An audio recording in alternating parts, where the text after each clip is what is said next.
2024년부터 2025년까지 시장을 뜨겁게 달구는 이슈가 있습니다. 바로 AI인데요. AI 안에서 시장에 많은 테마가 탄생을 하고 주도주가 나오고 있습니다. 오늘 관련된 이야기 함께 나눠보도록 하겠습니다.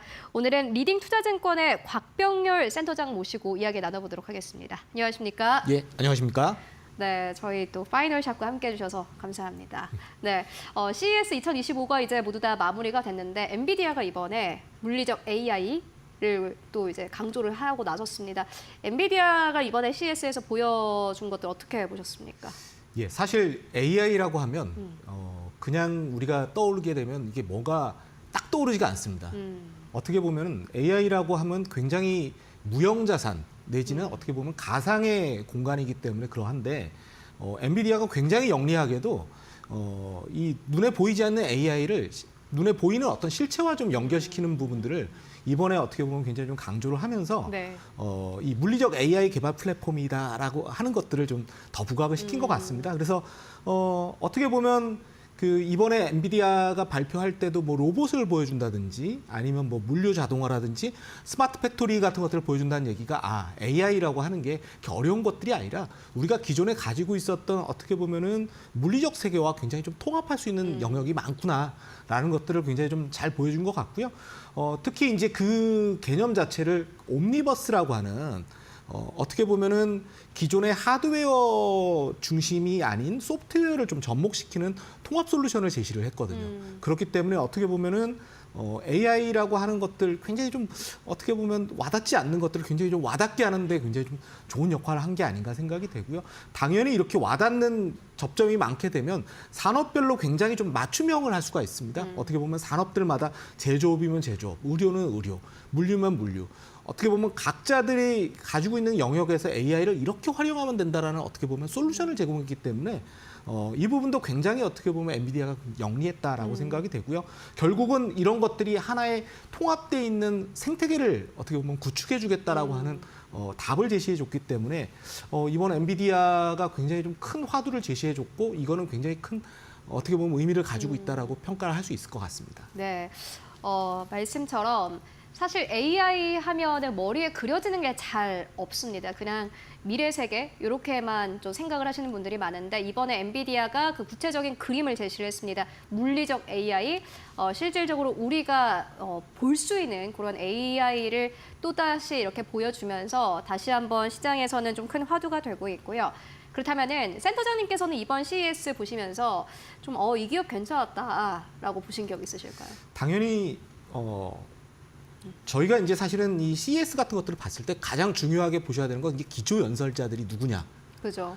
그걸 보시는 게 가장 중요하고요. 왜냐하면 어떻게 보면 지금 현재 IT 트렌드의 주역들에게 어떻게 보면 키노피 스피치를 할 수 있는 기회를 주거든요. 잘 아시다시피 가장 우리가 많이 기다렸던 분이 바로 젠슨 왕이었죠. 그죠. 당연히 젠슨 왕의 이번에 기조 연설이 굉장히 좀 여러 가지 함의를 많이 줬고 사실은 우리 시장에도 굉장히 큰 영향을 줬습니다. 예를 들면 젠슨 왕이 어떤 얘기를 해줬다는 이유만으로 예를 들면 우리가 현대모비스 같은 경우가 대표적이었죠. 네. 자동차와도 굉장히 좀 접목되고 앞으로 할 게 많다라는 것들 때문에 또 부각이 됐는데 이번에 사실은 AI 가속기 차세대 가속기를 또 젠슨 왕이 이번 기조연설을 하면서 얘기를 했거든요. RTS 블랙엘이라고 하는 네. 어떻게 보면 차세대 라인업을 또 공개를 했기 때문에 이 차세대 라인업을 공개하면 당연히 이 차세대 라인업을 누가 또 만들고 그 생태계에 어떤 기업들이 들어갈지를 사실은 우리는 계속 투자 아이디어를 생각할 그죠, 수밖에 없는 생각하죠. 거고 네. 그게 이제 사실은 설왕설래하긴 하지만 이게 조금이라도 접목이 있을 것 같으면 우리가 어떻게 보면은 엔비디아 생태계에 우린 들어왔기 때문에 우리 기업을 좀 주목해 주세요. 이런 얘기가 될 수 있을 것 같고요. 또 다른 또 제가 생각했을 때는 이번에 그 기조연설사가 아주 굉장히 좀 재밌게도 이 델타항공 CEO가 이번에 기조연설을 했습니다. 우리가 생각하면 델타항공이라고 하면 항공사인데 우리나라 보면 대한항공 같은 건데 이게 무슨 AI랑 그리고 이 CES랑 잘 맞는 건가 이렇게 많이들 생각을 하실 텐데 사실은 AI를 잘 활용했을 때 기존의 비즈니스를 어떻게 업그레이드 해줄지에 대한 또 하나의 답을 내준 거라고 생각이 그렇죠. 되거든요. 델타 항공 아마 주가를 보시면 항공주 치고는 굉장히 주가도 좋은 부분들이 이렇게 어떻게 보면 새로운 기술을 융합하는 능력들이 굉장히 좋다라는 것들을 어떻게 보면 또 증명을 했기 때문에 CES가 이렇게 기존의 어떻게 보면 IT 트렌드를 기존 비즈니스 모델에 어떻게 접목할지를 또 우리가 보는 것도 굉장히 좀 재밌는 포인트였다. 이렇게도 또 정리드릴 수 있을 것 같습니다. 그죠. 사실 AI로 이제 돈 버는 게 중요한데 그게 이제 어떻게 가능하느냐 요거를 좀 생각해 볼 필요가 있을 것 같고 그럼 말씀해 주셨던 거 앞에 두 기업들 이러한 포인트 들어봤을 때 투자 포인트랑 연결하면은 어떤 것들 저희가 좀 생각할 수 있을까요? 예, 뭐 저희가 그림을 좀 한번 준비를 네. 해봤는데 그림 한번 보시면서 네. 제가 이 부분은 좀 설명을 드리도록 하겠습니다. 요게 이제 AI 제가 그린 이제 가치사슬 구조도라고 하는 건데요. 네. 사실 생성형 AI가 처음 생겼을 때 가장 각광을 받았던 기업은 당연히 생성형 AI를 만들었던 오픈 AI라는 기업일 거고 그죠. 오픈 AI에 이제 투자를 많이 한 기업이 마이크로소프트였기 때문에 당연히 마이크로소프트가 가장 처음에 이제 주인공이었습니다. 이거 왜냐하면 없던 AI 어떻게 보면 모델을 만든 기업이기 때문에 초고대 AI 모델이라고 하는 것들을 만든 기업이었기 때문에 초기에는 어떻게 보면 여기에 이제 모멘텀이 생겼던 것이고요. 근데 이제 이게 가동이 되려면 이 커다란 어떻게 보면 AI 모델이 가동이 되려면 여기에 들어가는 다양한 인프라들이 있습니다. 아주 대표적인 게 AI 반도체 같은 그죠, 경우 아니겠습니까? 지금 어떻게 보면 엔비디아도 마찬가지고 엔비디아와 이제 뭐 같은 가치사슬에 있는 뭐 SK 하이닉스도 마찬가지고 이게 사실은 AI 인프라 기업들이거든요. 그러니까 AI 거대한 모델이 만들어졌으면 이거를 운용할 수 있는 인프라 관련돼 있는 그 생태계가 어떻게 보면 가장 지금 각광을 받았던 것이고요. 실제로는 엔비디아 같은 경우가 저점 대비해서 사실 이 기간 동안 2022년 저점 대비 거의 주가가 10배 정도 올랐으니까 여기에서 이제 텐베거가 나왔던 거죠. 그렇기 때문에 이제 AI 인프라가 되게 각광을 받았고 그러면 이제 그 다음 스텝이 뭐냐를 그죠. 이제 생각하실 수밖에 없는데 인프라가 이제 갖춰진 거잖아요. 초고대 AI 모델은 있고 인프라까지 갖춰져 있으면 이 인프라에서 이제 뛰어놀 기업들을 이제 찾아보시는 게 좀 굉장히 좀 중요한 게 아닌가 생각이 되고요. 이게 왜 그러냐면 AI가 기존에는 굉장히 먼 얘기처럼 들리고 어떤 아주 극소의 전문가들의 영역이로만 생각됐던 것들이 이제는 사실은 누구나 그냥 챗GPT 쓸 수 있고요. 그 다음에 뭐 우리가 이제 구글 들어가서도 요즘에 그냥 생성형 AI 누구든 쉽게 쓸 수 있는 시대가 맞아요. 됐습니다. 네. 이렇게 이제 굉장히 많은 사람들이 쓰는 어떻게 보면 굉장히 누구에게나 이제 배포가 되고 이제 이런 시대로 가게 되면 소프트웨어 기업들을 주목하셔야 됩니다. 왜냐? 이 생성형 AI라는 어떻게 보면 그 기반을 통해서 뭔가 새로운 소프트웨어들이 만들어지고 어떤 새로운 애플리케이션들이 만들어지거든요. 이거는 마치 우리가 처음에 애플이 아이폰이 나왔을 때 애플의 아이폰에 기반으로 해서 모바일 앱들이 네. 나중에는 거기서 템버거들이 많이 나왔거든요. 그래서 그거랑 굉장히 좀 비슷한 맥락이기 때문에 제가 생각했을 때 IT 그 AI 소프트웨어 기업들 이제부터는 좀 많이 더 좀 주목을 하셔야 된다고 생각이 되고요. 실제로 여기서 템베거가 나왔습니다. 템베거 어떤 기업이냐? 팔란티어 같은 경우가 이제 팔란티어. 대표적으로 네. 여기서 이제 템베거들이 나오고 있는 거죠. 그래서 앞으로는 어떻게 보면 AI 인프라에서 소프트웨어 여기서 이 운동자 AI라는 운동장에서 아주 마음껏 뛰어놀 이 소프트웨어들 기업들이 어떻게 보면 여기서 템베거들이 많이 나올 수가 있기 때문에 이 부분 많이 공부를 하시고 여기서 좀 저는 투자 아이디어를 많이 찾아보시면 훨씬 더 좋지 않을까 생각이 되고 그 다음 스텝으로 가게 되면 이 AI를 이용해서 기존 비즈니스 모델을 아주 최적화하는 기업들이 많이 나오게 될 겁니다. 그래서 결국은 이제부터는 뭐 소프트웨어 내지는 AI를 가지고 아주 잘 가지고 놀 만한 기업들 중에서 아마도 주가도 굉장히 좀 좋지 않을까. 이렇게 또 얘기 드릴 수 있을 것 같습니다. 네, 말씀처럼 지금까지는 이제 AI 인프라를 누가 잘 만드냐 그 문제였다면 이제는 이걸 가지고 누가 잘 활용하느냐 그거를 잘 확인해 보실 필요가 있을 것 같고요. 다만 이제 AI 투자에 있어서 뭐 변수라든지 이런 리스크도 좀 생각을 해봐야 될 때가 아닌가 싶습니다. 어떻게 보십니까? 예, 지금 AI를 가지고서 우리가 AI 지금 오픈 AI의 그 AI를 가지고서 우리가 뭐 소라라고 하는 프로그램 통해서 뭐 이 동영상도 만들 수가 있습니다. 그죠. 그리고 영화도 만들 수 있고. 그런데 이제 이런 것들을 만들게 되면 그 무형자산 가치는 과연 누구 거냐? 저작권 문제라든지 이런 부분들이 굉장히 좀 아니면 이제 또 얼굴을 쓴다든지 하게 되면 당연히 초상권 문제들이 또 그죠. 생기겠죠.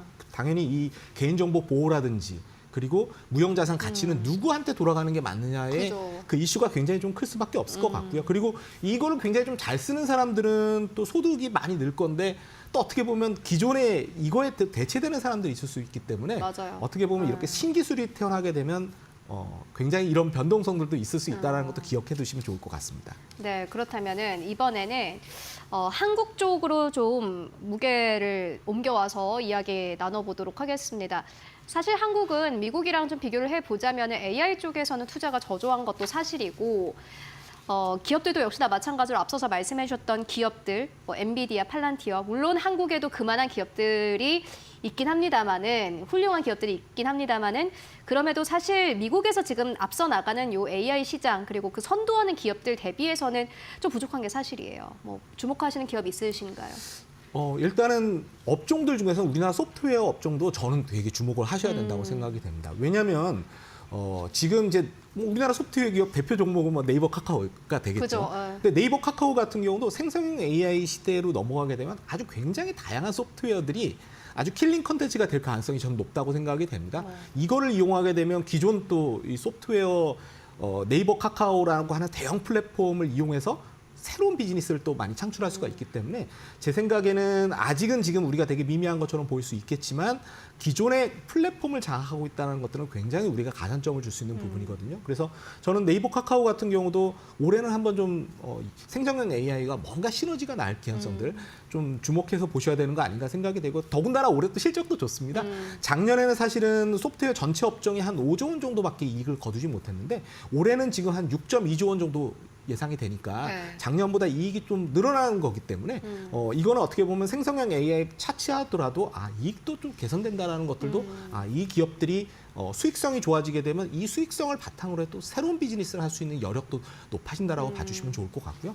저는 또 두 번째 주목하고 있는 기업들은 우리나라 이 미디어 엔터 네. 기업들입니다. 왜냐하면 사실 제가 하나 가지고 나온 그림이 이 AI 아이돌을 좀 준비를 해봤거든요. 네. 이 플레이브라고 하는 이 아이돌입니다. 근데 이 플레이브라고 하는 아이돌이 굉장히 놀랍게도 아마 비비의 그 밤양갱이라는 노래를 아실 겁니다. 네. 근데 그 비비의 밤양갱 1위를 어떻게 보면 뺏은 대표적인 아이돌인데 그런가요? 이 실체가 없는 AI의 버추얼 아이돌입니다. 어. 이게 뭘 의미하는 거냐?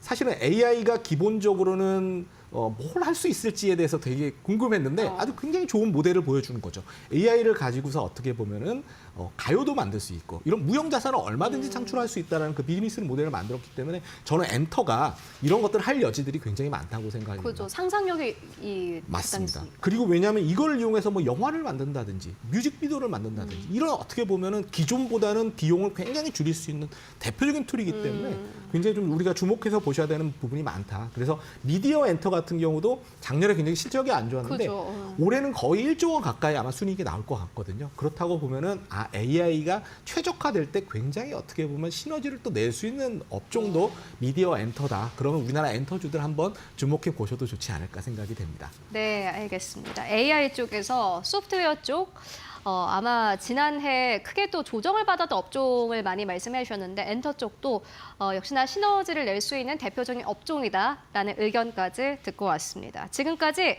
곽병율 센터장과 함께 AI에 관해서 이야기 나눠보고 왔습니다. 말씀 고맙습니다. 감사합니다.